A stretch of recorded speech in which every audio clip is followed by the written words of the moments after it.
नमस्कार दोस्तों, RRB group D वालों के लिए ज़्यादा नहीं दोस्तों, हम केवल 20 प्रश्न लेकर आए हैं। इन 20 प्रश्नों को करने के बाद आपको अंदाज़ा लग जाएगा कि आपकी तैयारी किस लेवल की है। और वेरी इंपॉर्टेंट प्रश्न है दोस्तों, और आरआरबी ग्रुप डी के एग्जाम में आने की सबसे ज़्यादा संभावना है। अगर आप इन प्रश्नों को पढ़ोगे तो आपको अंदाज़ा लग जाएगा कि किस लेवल के प्रश्न हैं।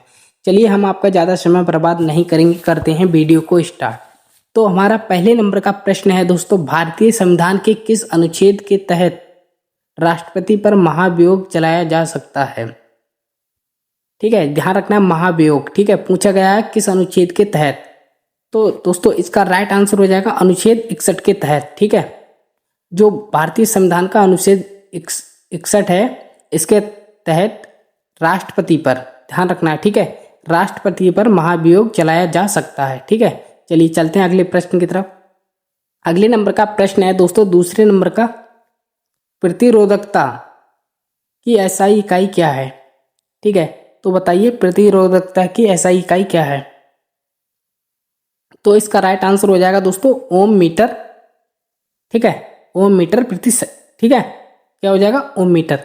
तो आपको ध्यान रखना है दोस्तों, जो प्रतिरोधकता होती है इसकी इकाई, ऐसा इकाई क्या है, तो ध्यान रखना है ओम मीटर। वेरी इंपॉर्टेंट सवाल है दोस्तों, ये आरआरबी ग्रुप डी में पूछने के सबसे ज्यादा चांस हैं। ठीक है, चलिए अगले नंबर का प्रश्न है हमारा, पश्चिमी घाट की सबसे ऊंची चोटी कौन सी है।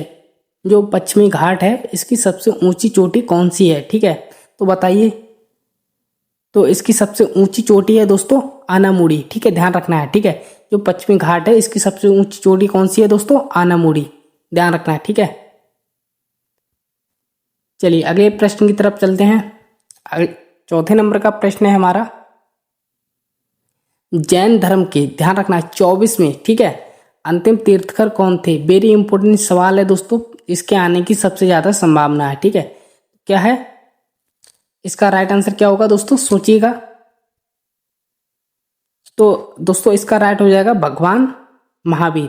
ये आपको पता ही होगा, फिर भी मैं इस प्रश्न की तरफ चलते हैं।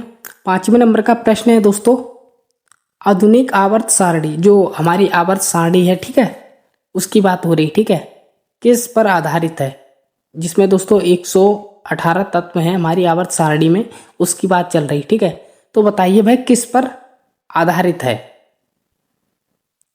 तो इसका राइट हो जाएगा दोस्तों विकल्प डी, किस पे, परमाणु संख्याओं पर आधारित है। ठीक है, चलिए अगले नंबर का प्रश्न है हमारा दोस्तों, किस कोशिगंगा को कोशिका की आत्मघाती थैली कहा जाता है। ठीक है, एक बार फिर से पढ़ते हैं, किस कोशिगंगा के बारे में पूछा गया है। ठीक है, आत्मघाती थैली कहा जाता है, तो बताइए।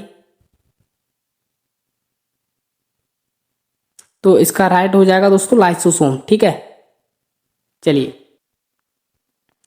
तो हमारा अगले नंबर का प्रश्न है दोस्तों, बक्सर का युद्ध किस वर्ष लड़ा गया। वेरी इंपॉर्टेंट सवाल दोस्तों।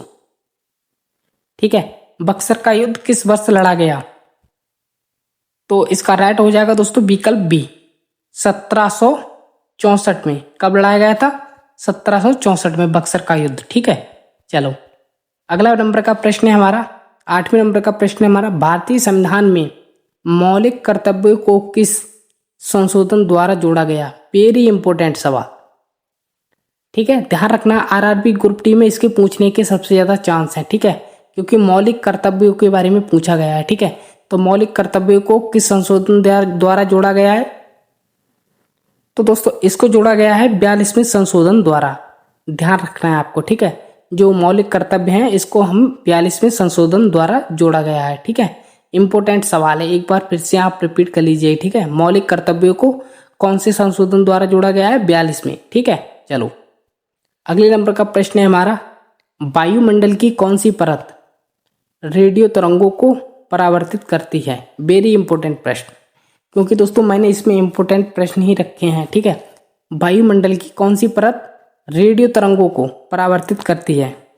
तो इसका राइट हो जाएगा दोस्तों विकल्प बी। ठीक है, आयन मंडल, जो आयन मंडल होता है यह दोस्तों परावर्तित कर देता है रेडियो तरंगों को। ठीक है, चलो अगले नंबर का प्रश्न है हमारा, गतिज ऊर्जा का सूत्र क्या है।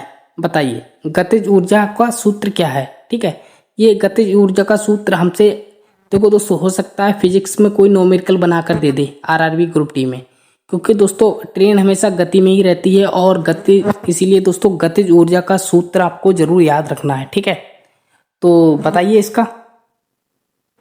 तो ये हो जाएगा दोस्तों, ठीक है, आधा मीटर बी क्यूब। ठीक, चलिए अगले नंबर का प्रश्न है हमारा, ओलंपिक पदक जीतने वाली पहली भारतीय महिला कौन है, बताइए। तो इसका राइट हो जाएगा दोस्तों, यहाँ ध्यान रखना, ठीक है, ओलंपिक पदक बोला गया है और ये भी बोला गया है पहली। ठीक है, अभी वाले जो प्रेजेंट वाली है उसको नहीं पूछा गया है, ठीक है, पहली पूछा गया है, पहली कौन थी। ठीक है, तो ये हो जाएगा विकल्प सी, ठीक है, कर्यम मल्लेश्वरी। चलिए अगले नंबर के प्रश्न की तरफ बढ़ते हैं। अगले नंबर का प्रश्न है, 12वें नंबर का प्रश्न है हमारा, मानव शरीर के किस अंग में इंसुलिन का उत्पादन होता है।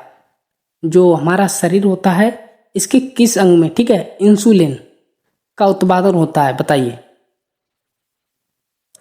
तो इसका हो जाएगा विकल्प सी, ठीक है, कहाँ होता है, अग्नाशय में। अगर दोस्तों आपने पढ़ा होगा तो 10th क्लास में ही इस चीज को पढ़ा दिया जाता है। ठीक है, चलिए अगले नंबर का प्रश्न है दोस्तों, एशिया का सबसे बड़ा नदी द्वीप के बारे में पूछा गया है। ठीक है, माजुली, नाम क्या है, माजुली, किस नदी पर स्थित है, बताइए। तो किस पर है दोस्तों, ब्रह्मपुत्र पे। ठीक है, चलिए अगले नंबर का प्रश्न है हमारा, धातुओं को जोड़ने के लिए उपयोग किए जाने वाले शोल्डर में किन धातु का मिश्रण होता है, बताइए। धातु को जोड़ने के लिए उपयोग में किए जाने वाले शोल्डर में किन धातुओं का उपयोग होता है, बताइए। किसका होता है, सीसा और टिन, ध्यान रखना है। ठीक है, विकल्प सी। चलिए अगले नंबर का प्रश्न है हमारा, भारत छोड़ो आंदोलन के दौरान करो या मरो का नारा किसने दिया था, बताइए। ध्यान रखना है आपको, भारत छोड़ो आंदोलन के दौरान करो या मरो का नारा किसने दिया था। तो ये दिया था दोस्तों महात्मा गांधी ने। ठीक, ध्यान रखना है आपको। चलिए अगले नंबर का प्रश्न है, 16वें नंबर का प्रश्न है हमारा, न्यूटन के गति के दूसरे नियम के अनुसार, जो न्यूटन का गति का दूसरा नियम है उसके अनुसार बल F, ठीक, किसके बराबर होता है, बताइए।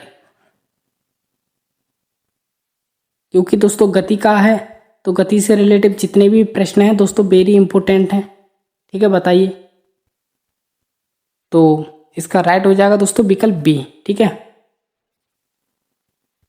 चलिए अगले नंबर का प्रश्न है हमारा, भारतीय संविधान में वर्तमान में कुल कितनी अनुसूचियां हैं, बताइए। ये भी इंपॉर्टेंट प्रश्न है दोस्तों, क्योंकि अनुसूचियों को जो संविधान बढ़ाता तो उस टाइम पर 8 थी, जिसको अभी बढ़ा दिया गया है। ठीक है, तो कितनी हो गई हैं, 12 हो गई हैं। ठीक है, चलिए अगले नंबर का प्रश्न है हमारा, किस विटामिन की कमी के कारण रिकेटस रोग होता है। ये तो दोस्तों 10वीं क्लास का प्रश्न है, 10वीं क्लास का प्रश्न है, आपको पता ही होगा। ठीक है, रिकेटस रोग होता है, बताइए। तो ये होता है विटामिन डी की कमी से। ठीक है, चलिए सॉरी दोस्तों, रिकेटस रोग ये होता है दोस्तों, हाँ ठीक है, विटामिन डी की कमी से होता है। चलिए अगले नंबर का प्रश्न है दोस्तों, ध्वनि की तीव्रता मापने की इकाई क्या है, बताइए। ये ध्वनि है, इसकी तीव्रता नापने की इकाई क्या है। अगर अगली बार कोई पुलिस वाला आपका साइलेंसर चेक करता है, वो कहता है आपके साइलेंसर में आवाज़ ज़्यादा आ रही है, तो उससे यह बात जरूर कर देना कि आपके लिए ध्वनि को नापने के लिए, ठीक है, ध्वनि की तीव्रता या फिर ध्वनि को नापने के लिए किसका प्रयोग किया जाता है, डेसिबल का। उससे बोलना आपके पास डेसिबल मीटर है। ठीक है, क्योंकि आपने बिना डेसिबल मीटर में चेक किए बिना ही कैसे बता दिया, इस तरीके से आप जवाब कर सकते हो।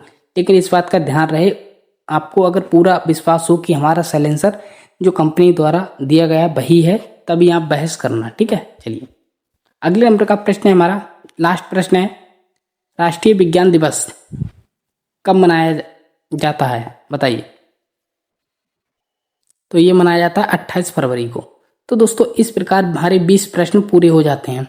अगर दोस्तों आप चाहते हो आरआरबी ग्रुप डी के लिए डेली दोस्तों एक प्रैक्टिस सेट आपके लिए लेकर आए, तो आप इस वीडियो को लाइक और चैनल को सब्सक्राइब कर लीजिए। चलिए मिलते हैं नेक्स्ट वीडियो में, तब तक के लिए गुड बाय।